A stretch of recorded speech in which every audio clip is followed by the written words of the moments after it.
Today we're going to install a rear gate subwoofer into this 2010 Toyota Highlander. Before I can remove the main rear gate panel, I need to separate it from the side panels and also remove the pull strap.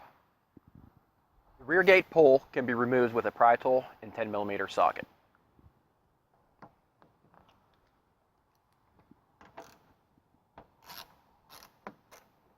Now we'll separate the side panels from the main panel.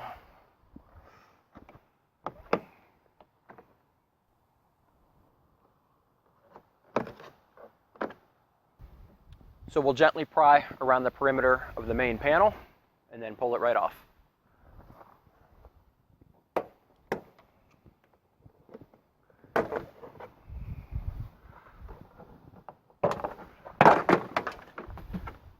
Now we'll disconnect and remove the factory subwoofer.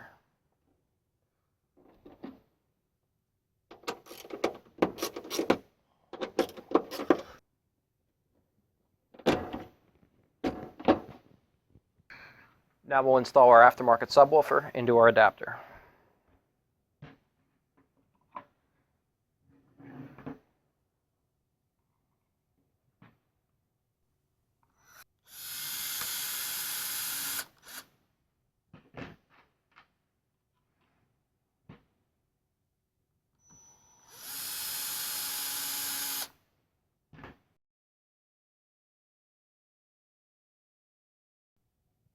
Here's the inside of the rear gate panel. Depending on which aftermarket subwoofer you choose, you may need to trim this ring. Now we'll mount our subwoofer and adapter assembly.